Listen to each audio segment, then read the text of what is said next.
last time? Last time we finished talking about the limit laws. There were 7 of those: the root, the power, the product, the quotient, and so on and so forth. Now let's start doing some examples. Example 5. If we were given this function here, the limit of x cubed plus 4x squared minus 3 as x approaches c, the first thing you want to do whenever you have a limit problem is plug it in there, see if it works, see what happens. So let's say that x goes to c. So it becomes c cubed plus 4c squared minus 3. That's all there is to it. Just plug it in there, see what happens. Next one. Oh, Yeah, as the first thing you want to do is always do that. See, because if it gives you an answer, you're done. You don't have to do anything further. Later on, we'll get to some problems that if other things happen, then we have to do something algebraically, which we'll come up with next examples. Again, so first thing we do here, anywhere we see an x, put a c.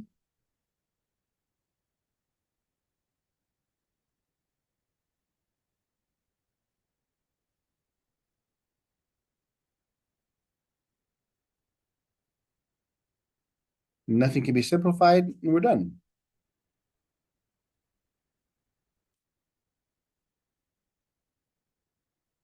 Now the third one, give us examples as x goes to -2.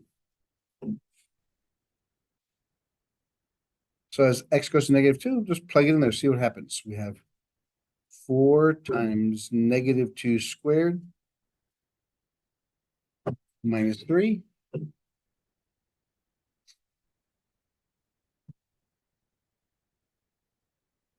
-2 squared is 4. Minus 3. So 4 times 4 is 16. So the answer is radical 16. That's the limit.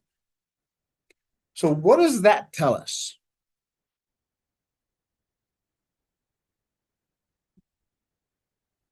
What this last one gives us this information.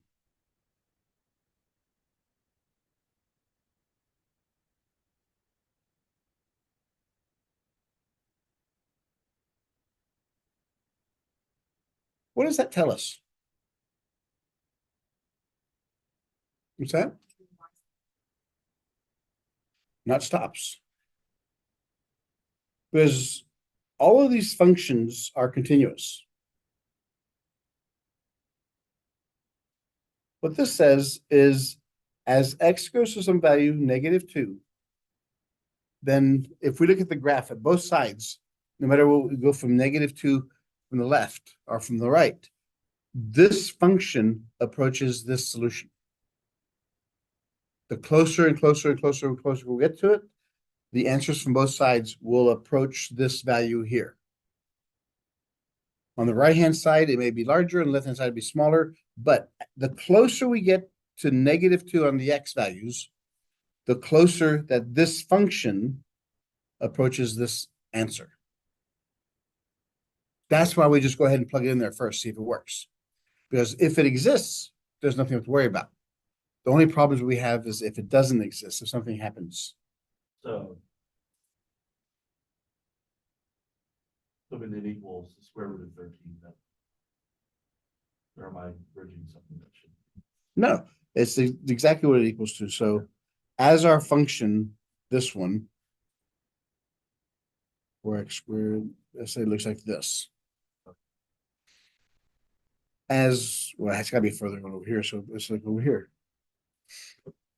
As we approach -2, this is our function. As we approach -2,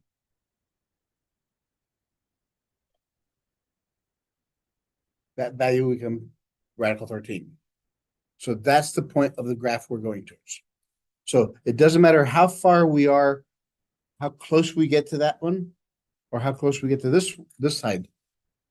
If we go from this side, you notice that these numbers are getting lower and lower and lower. Eventually they'll stop at that. If we go from this side, we'll get higher and higher and higher and higher, and we'll get to that point. So as long as they're both approaching the same point, we're doing good. That's one way of proving that the function is continuous. So any questions? All right, let's look at a couple of theorems.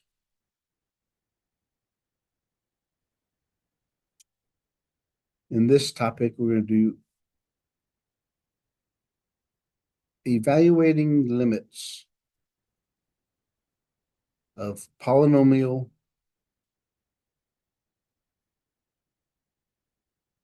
and rational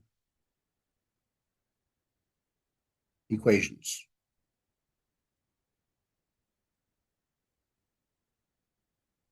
What are polynomial equations?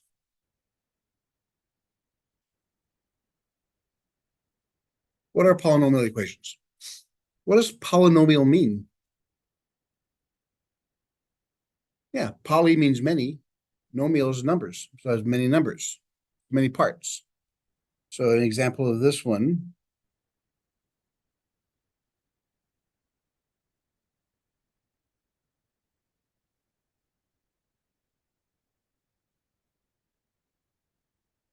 It's an example. This is one, that's one. So polynomial simply has many parts. What does rational equation look like?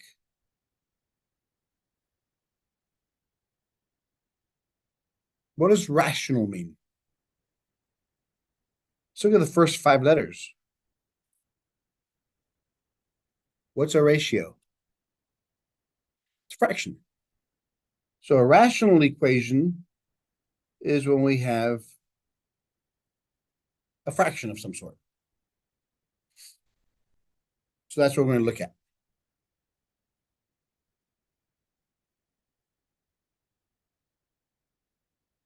Theorem 2 says the limits of polynomials. Remember, these are going to apply to the limit laws that we talked about a second ago. Or last class, I should say.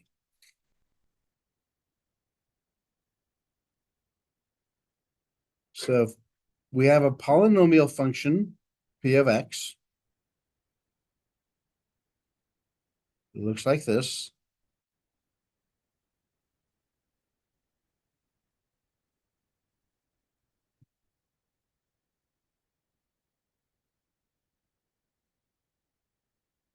Then we can take the limit as x approaches some value c of this polynomial by just replacing that value with c.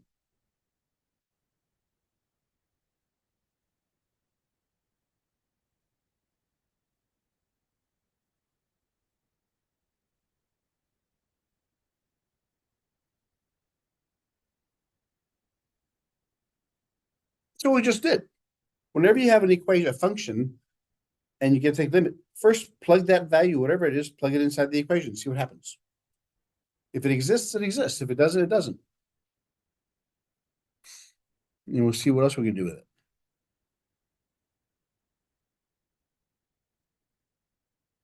Theorem 3 says the limits of rational functions.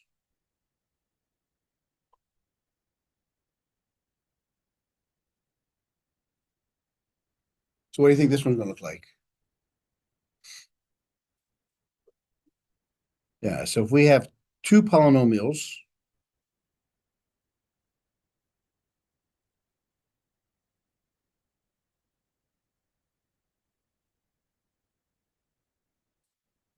functions,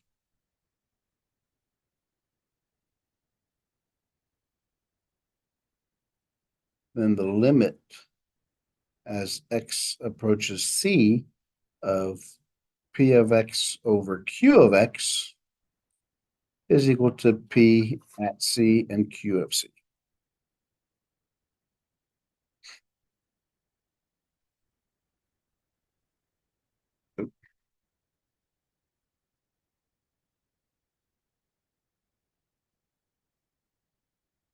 No, the last one, okay. Those of you guys on the online, you guys can go ahead and ask questions by unmuting yourself and ask questions. It's not going to bother me at all. Actually, I prefer it that way. Now, the last question we looked at here, the question is, but it'll never reach this or be the square root of 13. No, it will be. It doesn't have to, but that's what we do. If we plug this in there originally, whatever this is the answer. There may be some instances where that won't exist. Usually that comes with rational equations, where we have an asymptote. As long as the equation approaches a value from both sides, the limit exists, even though it doesn't exist at that point. Good question, but it doesn't always have to exist. But in this case, if you plug it in there and it gives you an answer, that's exactly what the limit is. That's exactly what the point is.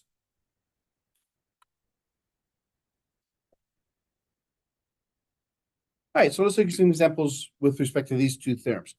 In all of calculus, once you understand the theorem, applying the theorem into these questions is the easy part. It's understanding what the theorems tell us, then we can apply it to the examples. So example 6.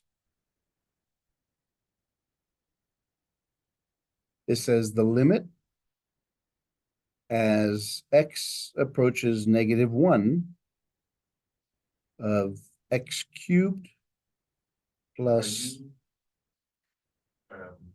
Does x approaches -1?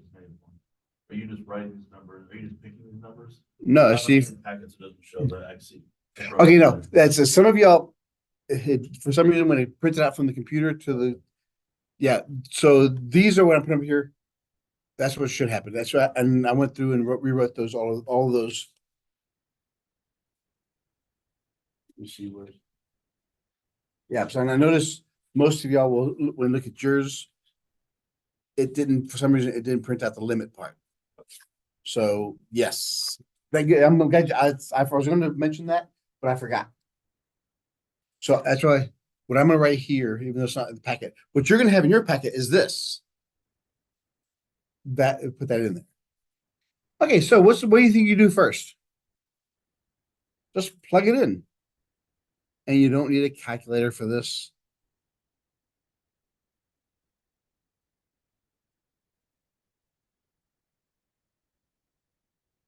Anywhere you see an X, put a -1. -1 cubed is -1. -1 squared is 1, so it's +4. -1 squared is 1.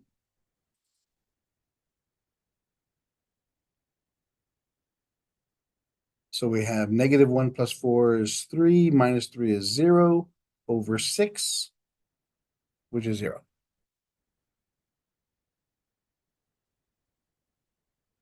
And that's the limit.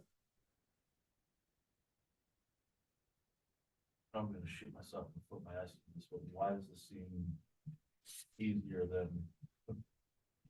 Because these equations work at that point. Typically, well, whenever you have an equation, that's a good question you had. Whenever you have a rational expression, typically the only point you're worried about is where will that function be undefined? In other words, are there any asymptotes? In this case, since x squared can never be negative, that means the bottom can never be 0. It's a continuous function everywhere. So that's why we just plug in a value. But we will get some examples where, let's say this square wasn't there. If that square wasn't there on the bottom, then x would be going to -5 instead. because we will only be interested in where the function is undefined. What happens at that point? From both sides, is the limit going to exist, or is it going to be discontinuous with some sort of jump discontinuity? And that's what we're going to be looking for. I'm assuming we're gonna get to that point. Oh yeah. We're gonna see a bunch of those. And then later on, we're gonna learn shortcuts to get away from there, which I may just go ahead and introduce it when we start doing these.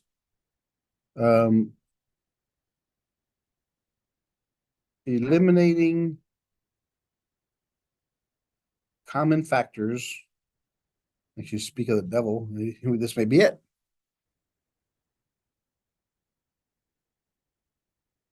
From 0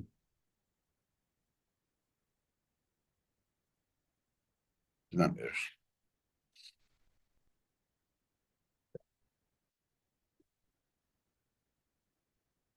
Eliminating common, what do you think that means? Eliminating common factors with 0 denominators.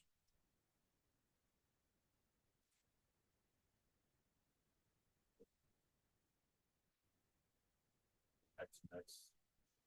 Well, yeah, whenever you have polynomials, usually the first thing you want to do, the first thing you want to do if you're doing limits, just plug it in there, see if it works. If anything bad happens, then factor them out. Because if anything factors out, that means we have a hole there.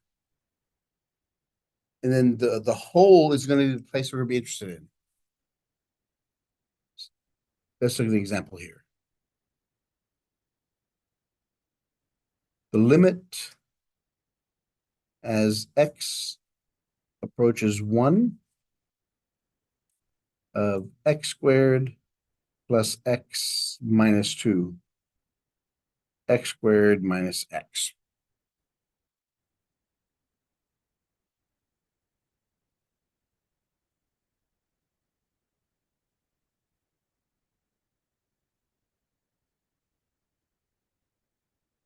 What is this graph going to look like?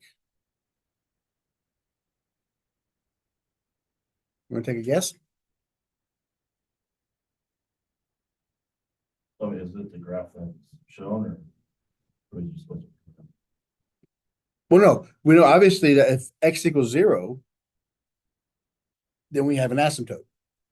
That's the only place, well, not really, there's actually 2 places, but what we're going to see here is,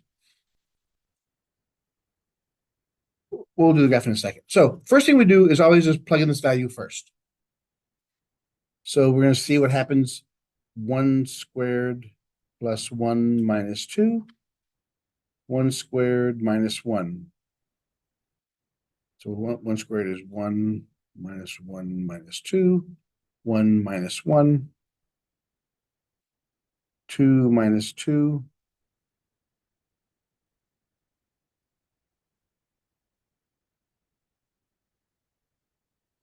Whenever you have this situation, whenever 0 over 0 occurs, what does that tell us?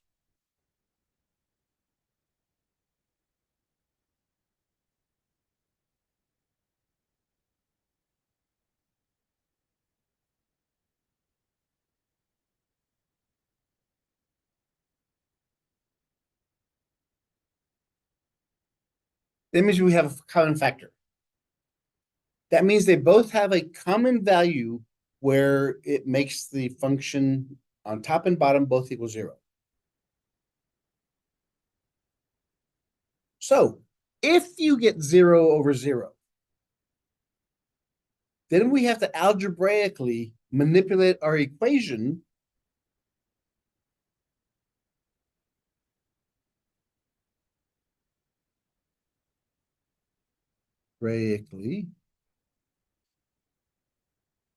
manipulate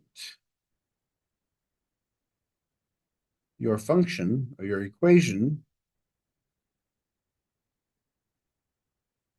to remove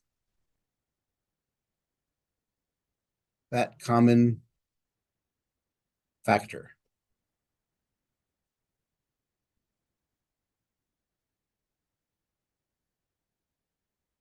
So we have limit of x equals 1 of x squared plus x minus 2, x squared minus x.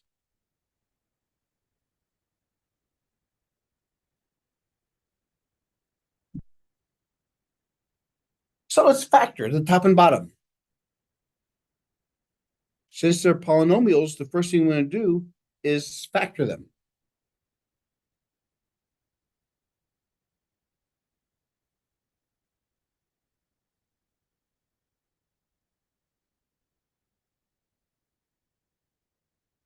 Since they're both squared, we know we're going to have two factors. Look at the first one on the top one. What's that one? I'm going to factor right into. Yep. We know the terms are going to be x because you always solve for the middle term. Then look at the last term. It's a minus. The only way it could be a minus is if one of them is a plus and one of them is a minus. The first term tells you the bigger number gets that sign. What times what is 2? When you subtract them, you get 1. What times what is 2? When you subtract them, you get 1. 2 times 1. So the 2 goes in the positive, the 1 goes in the negative.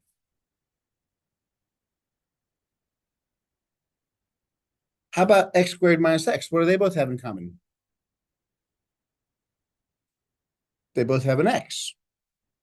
I can factor out an x, which gives me an x minus 1.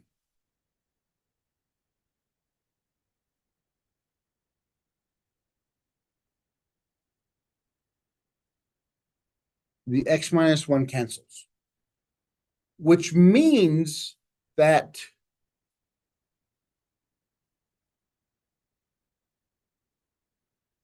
we will have a hole at x equals 1.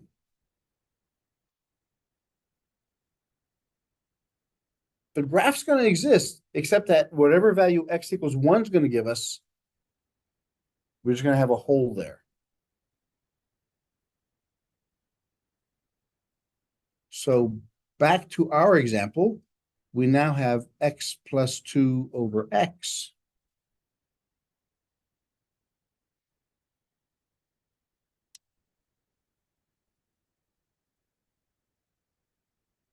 Plug them in there. So we have 1 plus 2 over 1, which is 3.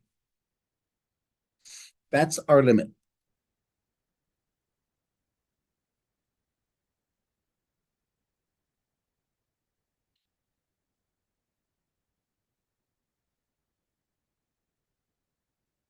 Because this is our simplified version, we have an asymptote at 0.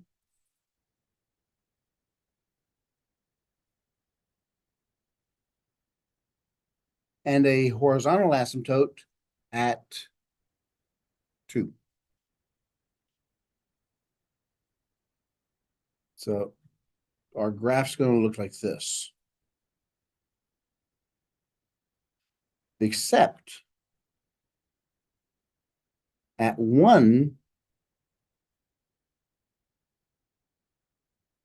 when x equals 1, since these canceled, these x minus 1s canceled, when x is at 1, at 3, we get a hole. That's what the graph's going to look like.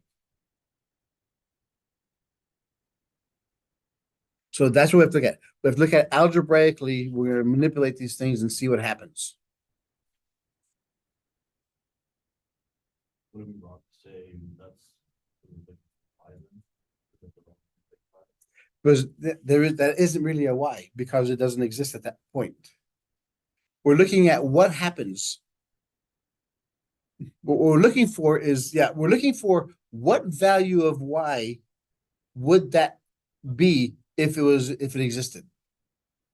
You don't really look at the y, you look at where is that graph going? Yeah. Where is this graph approaching? It's approaching that 3. For that same reason, as we go to 1 from the right, these values are getting higher and higher and higher and higher. As we go to it from the left, these values are getting lower and lower and lower. Eventually, where are they going to meet? At 3. That's what we're looking at.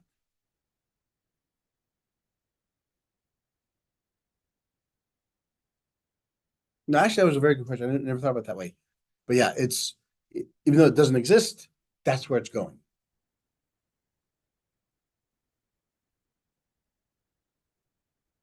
Example 8. Example 8 says the limit as x approaches 0 of x squared plus 100 minus 10 over x squared.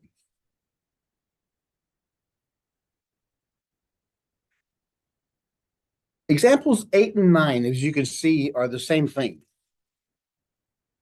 Except that example 8 is asking us to calculate this function as we get values closer and closer and closer to 0. In other words, it's asking us to calculate this.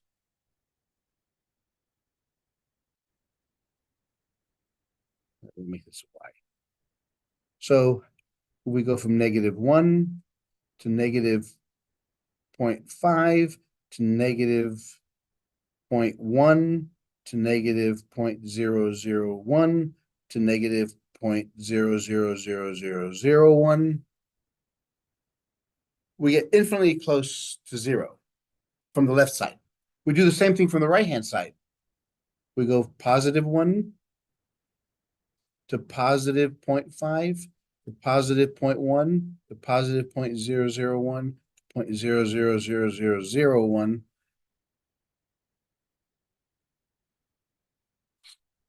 So what it's telling you to do is plug in those x values and see what happens to the function. See where it's approaching.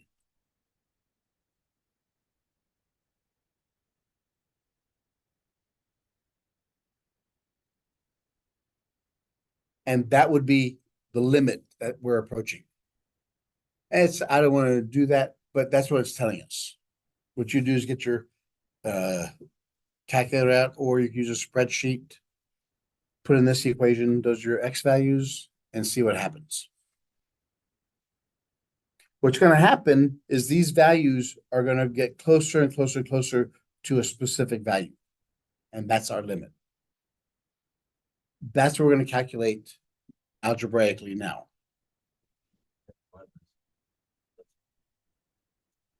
That's why you don't get to 0. You go infinitely close to 0.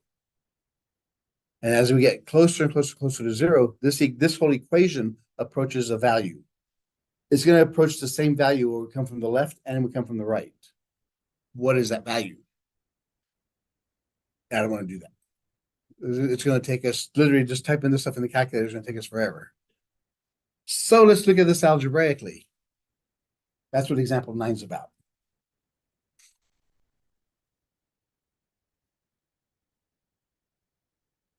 And actually, this was the field of mathematics that I got my degrees in, my upper level degrees in numerical analysis. We did this kind of stuff. We took equations and functions and did almost an infinite number of iterations until all the numbers approached a specific value. And then we can see how that function behaves at that value. So limit as x approaches 0 of x squared plus 100 minus 10 over x squared. So the first thing we do is what? Plug in 0. 0 squared plus 100 minus 10 over 0 squared.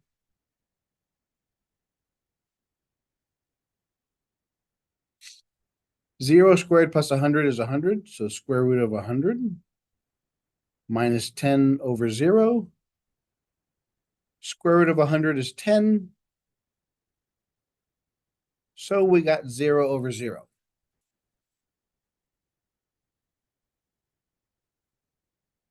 If you get a value that's not 0 over 0, if you get 0 over a number, then the answer is 0. But if you get a number over 0, there's a possibility that it's undefined and doesn't exist. And then we have to look at some other things. We'll do that later on in this course. But whenever it's 0/0, that's a very good sign because something can change. The question is, how do we do it?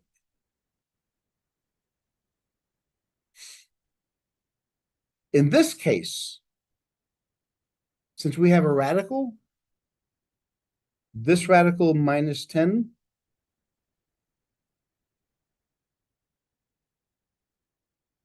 multiply both the numerator and denominator by the conjugate. Conjugate of the numerator. What is a conjugate? Let's refer back to algebra.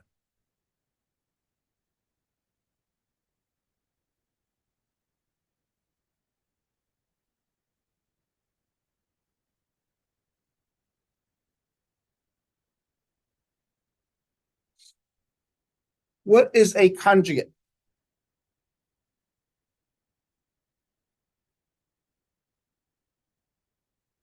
What if this was upside down? What if the radical was on the bottom? What would you multiply by to rationalize the denominator?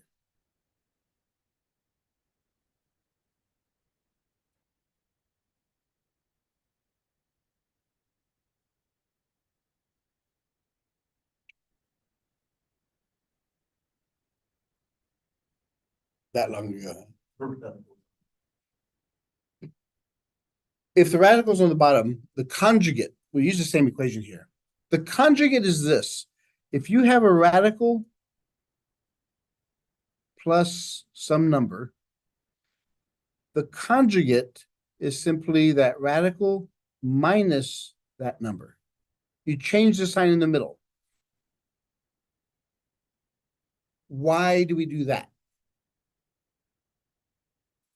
Let's make these both x's here. Let's FOIL this out, see what happens. Radical x times radical x is what? We'll do it slowly. Radical x squared. Then we have positive times negative is negative. Radical x times x, which is x radical x. Positive times positive is positive. X times radical x. Positive times negative is negative. X times x is x squared.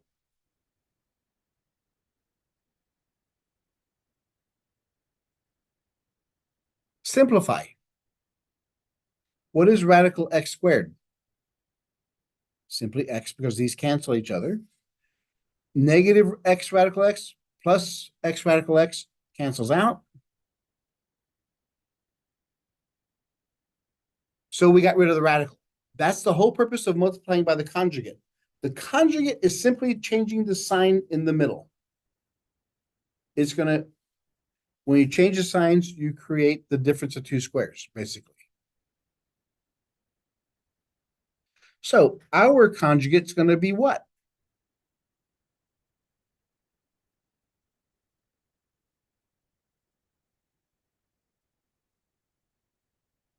What's going to be our conjugate?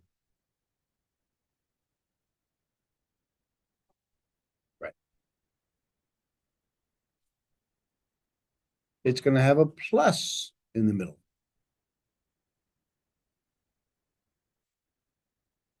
Why do I multiply top and bottom by the same thing? Bless you.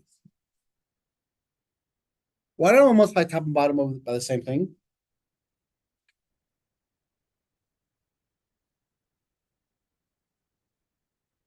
What is this over that? If it's the same number over the same number, what is it?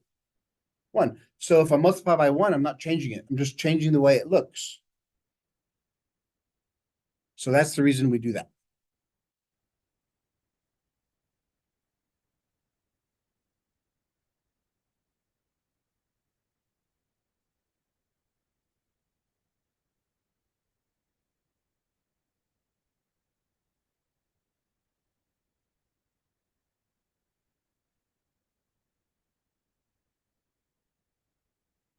So we have radical times radical.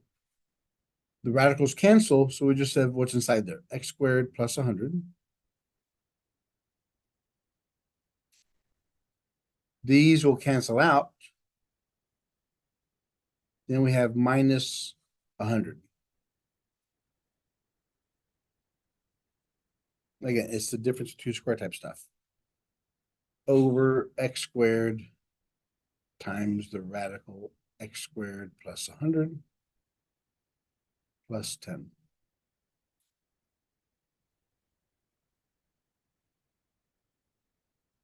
And I guarantee you right now, the hardest part about calculus will be the algebra part. The calculus part is that first domino. Everything else is algebra.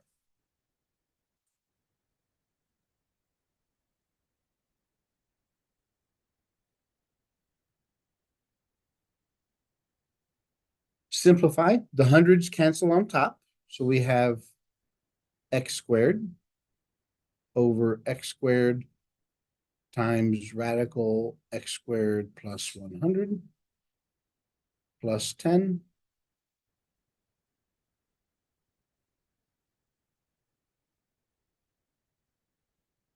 The x squares cancel. What is that going to give me when the x squares cancel? I'm glad you said 1 over. I can't tell you the number of times students say, you get the radical x squared. No, there's a 1 up top here. Very good. X squared plus 100 plus 10.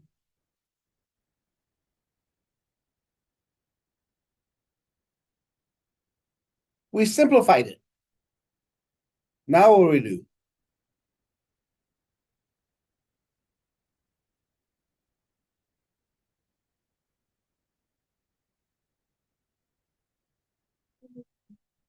Plug in 0.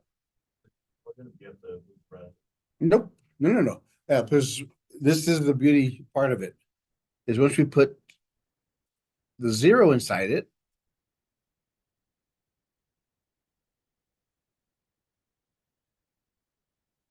we get 1 over radical 100 plus 10, which is 1 over 10 plus 10, which is equal 1 over 20.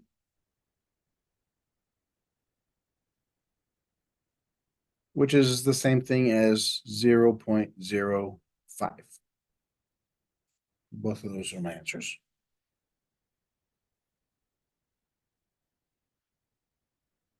So as x goes to 0, our function approaches this value from both sides.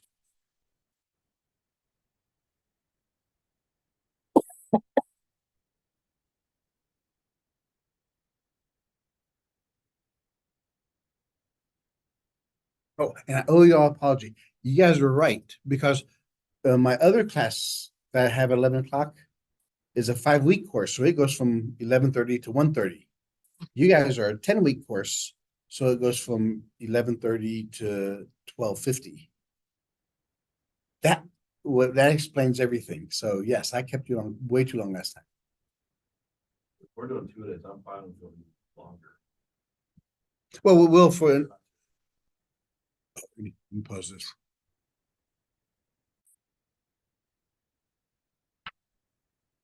So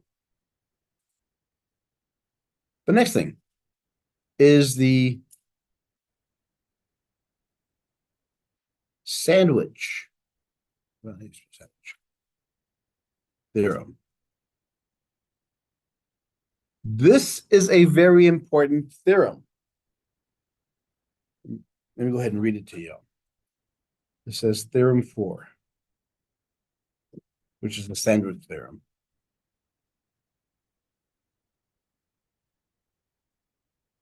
Suppose that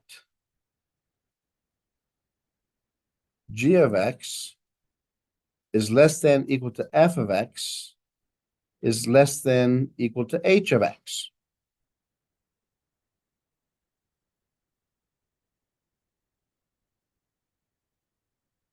For all x's in some open interval.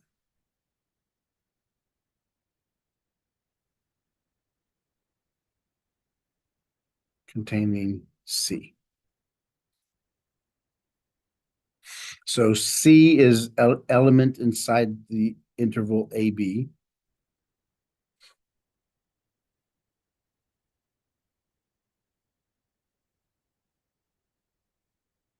X can be X can be inside there, but X does not, it can equal C or it can't equal C. It doesn't matter. So X can be equal C or not equal C. But it just has to include that value C in there. Then suppose that the limit of g of x as x approaches C is equal to the limit of h of x as x approaches C, and they both equal some value L.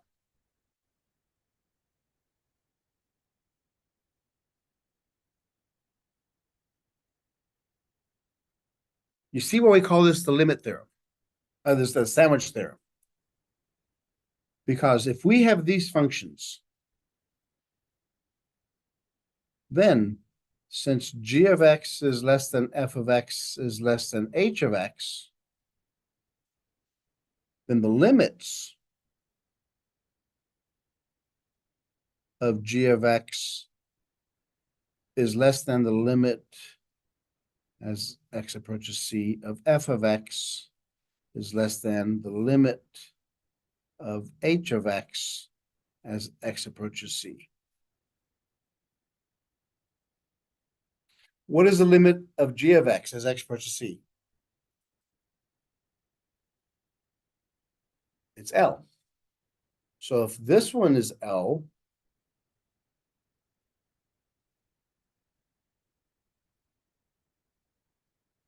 and this one is L, then what is the limit of f of x as x approaches C? What's that? Has to be L. Because if it's surrounded by L, this one has to be L because it's greater than this one, it's less than this one. That's why they call it the sandwich theorem. In other words, if you can't find the limit of a function, then find the limits of two functions, one that it's less than, one that it's greater than, and then, but those two have to have the same limit. Since g of x is less than f of x, or less than equal to, and that's less than h of x, we know these limits, and they have to be the same. The limit of g has to equal the limit of h. Since they're equal, and this is true, that means this has to have the same limit. So that's how the squeeze theorem works. Okay, let's look at this as an example now, which is example 10 in your sheet.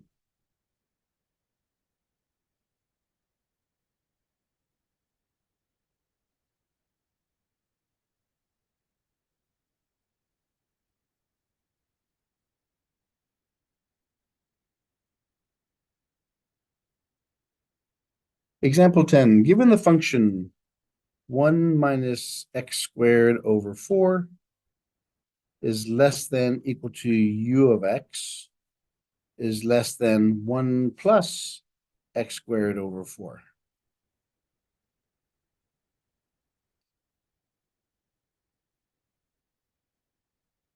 Find the limit of u of x as x approaches 0.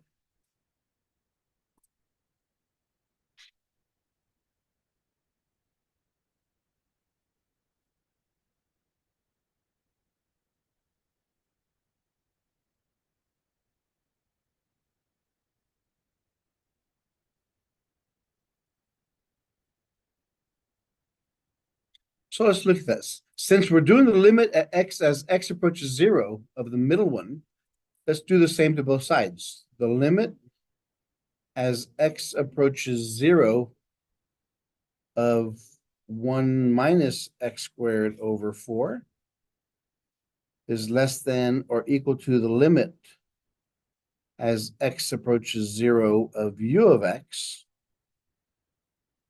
is less than or equal to the limit as x approaches 0 of 1 plus x squared over 4. Everybody follow me so far? Now, yeah, so now we just plug and play. So when x is 0, what does the left side give us? We got 1 minus 0 squared over 4.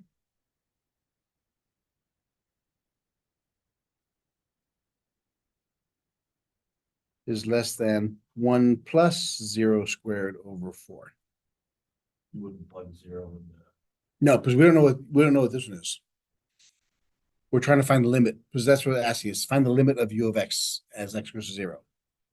So that goes to 0, so we have 1 is less than the limit of u of x as x approaches 0 is less than 1. So therefore, the limit as x approaches 0 of u of x has to equal what? So we use the squeeze theorem or sandwich theorem if we can't figure out the limit of a specific function.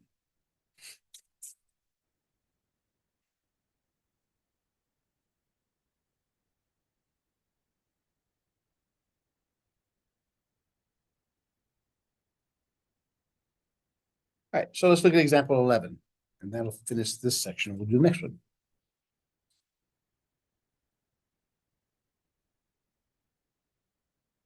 Example 11.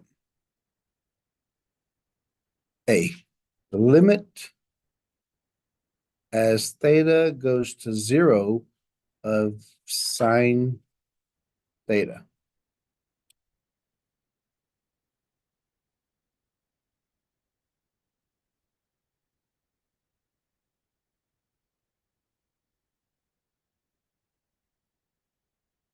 What we have to do is figure out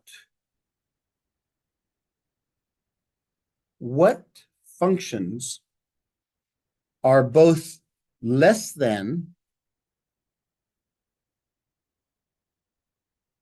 and greater than. We have to know these two functions here. But the limit as theta goes to 0 has to be the same.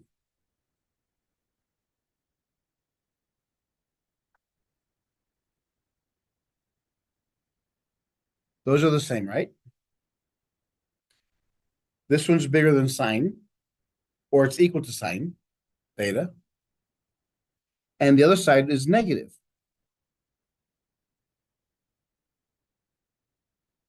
Since we know that's true, but if it makes it negative, it's always less than.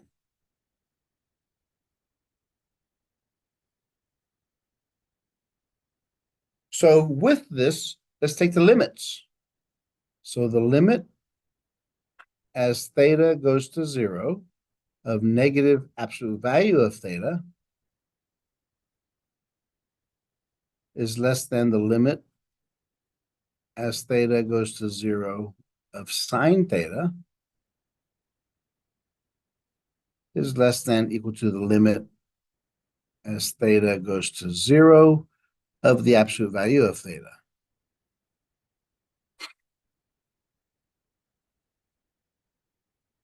Now, first off, why is sine between these two?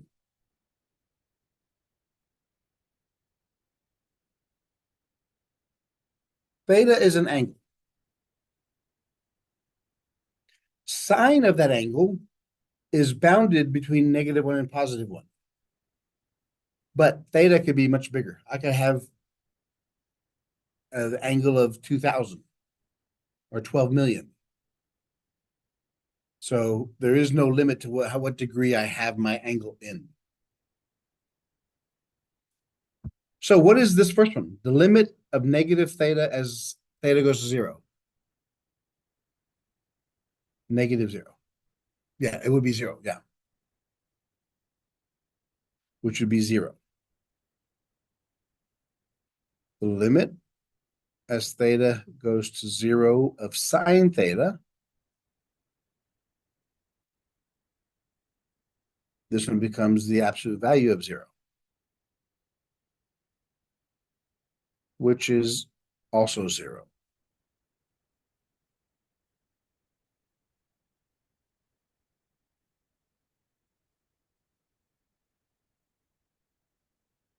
So therefore, the limit as theta goes to zero of sine theta, we get what? Zero. Which we could have figured out by just plugging it in there. But we're using the squeeze theorem to practice. The sandwich theorem. It's just typically called squeeze theorem.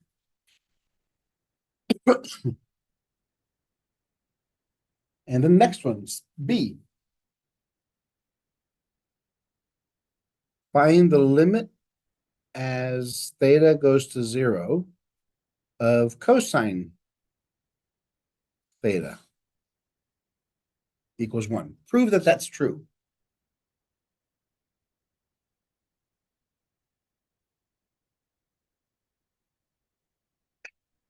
Yes. Ideally, you would just put zero in there. Cosine of zero is one. But the instruction says use the sandwich theorem to prove this is true. So we have to use the sandwich theorem to prove that's true.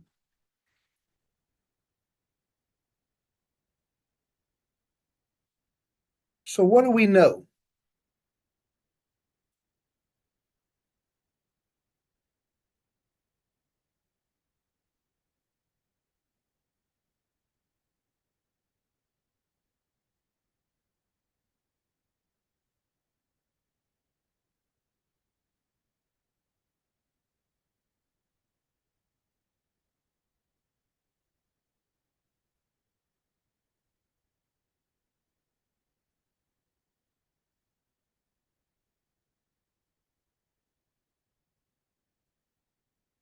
Looking at this equation, if we did 1 minus cosine theta, that would equal zero, wouldn't it?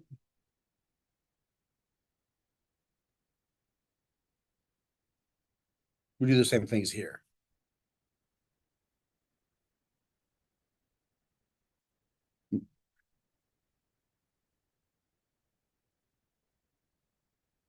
So it's going to be greater than zero. And it's going to be less than one.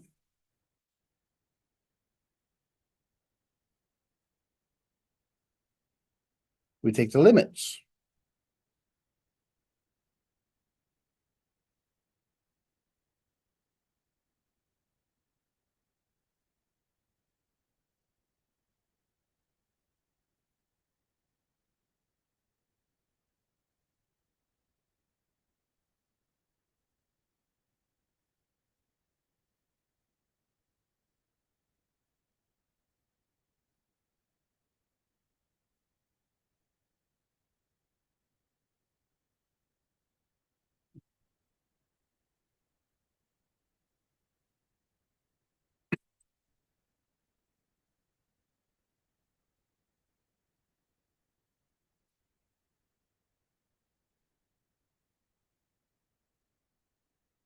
Now, we know this is true. 1 minus cosine theta is going to be zero.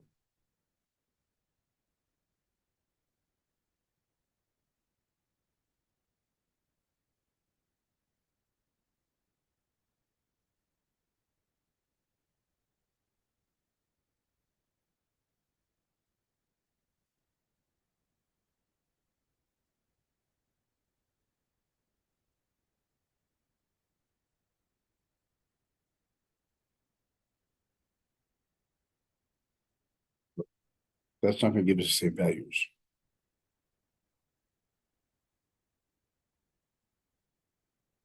Because my bounds here, remember, why is this wrong? What I put here.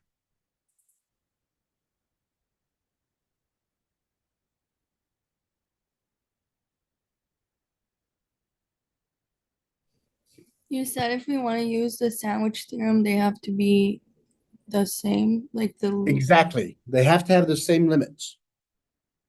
As theta goes to 0, this one goes to 0, this one goes to 1, so I can't use these two. I have to think of another function.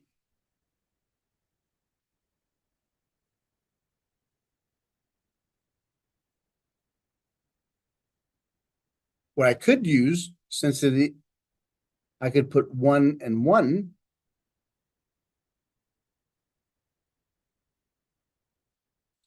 Or I could use 1 here and 1 minus cosine theta here. That's still gonna be 0. But if theta's going to 0, I thought. You can put whatever you want to. It could be an equation, it could be a number, it could be whatever you want to. But it has to make sure that these things apply inside that function. And I can't use -1 here and I can't use -1 here and +1 here because it has to have less than. So if I said 1,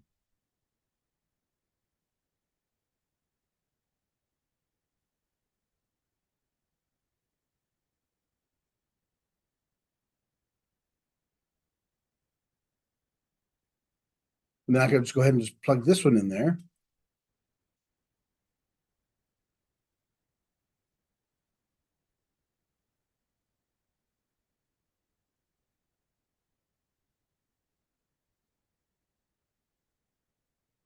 Because cosine of 0 is 1. And again, and it doesn't matter what you put on both sides, as long as it's true and the limits are equal. You can put, again, I'm glad you asked that. You can put numbers, you can put equations, you can put trig functions. You put whatever you want to in there. So that's how the squeeze theorem, sandwich theorem.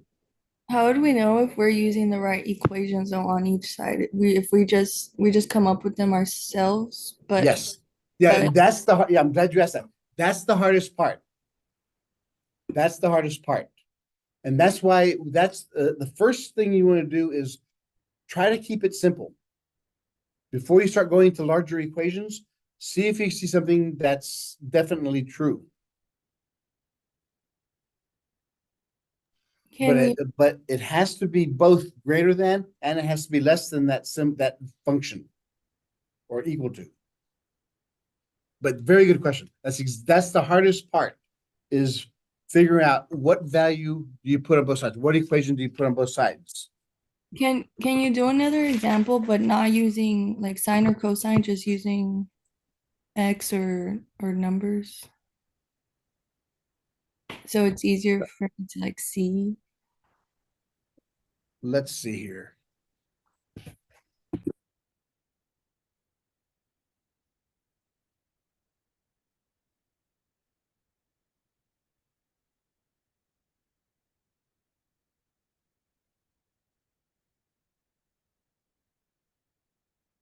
Let's look at that one. Let's prove that this one's going to give us 0.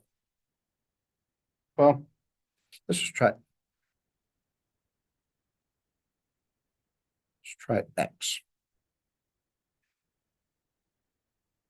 What does the graph of X look like? The diagonal line.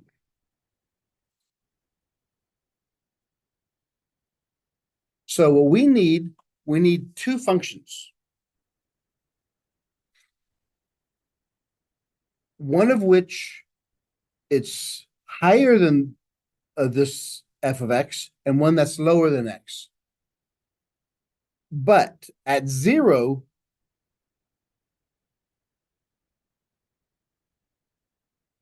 they both convert to the same place.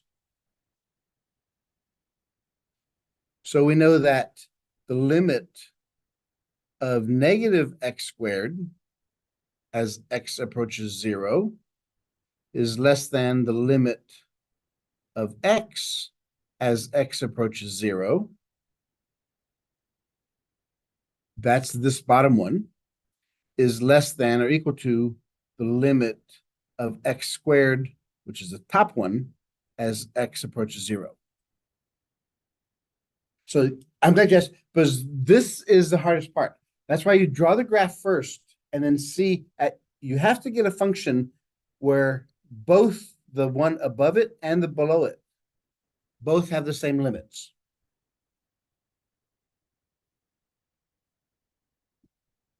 So now if I take the limit of these two, this one as x approaches 0 is 0.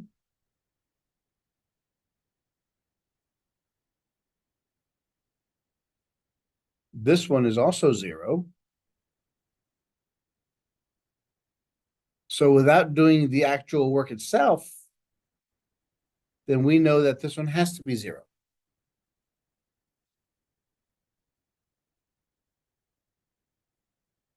That's why it's hard. That's the hardest part of figuring out what two functions do you put on both sides that have the same limit value. When x approaches whatever value you're going to, they have to have the same value. They have to have the same answer.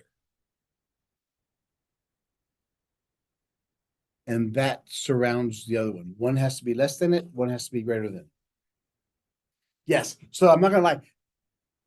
It's very difficult using that, but this is only used when the middle function is not readily available.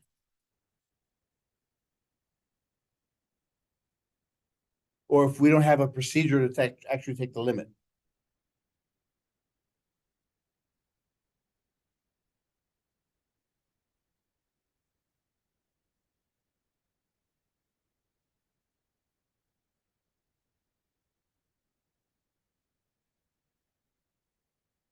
Actually, those are very good questions.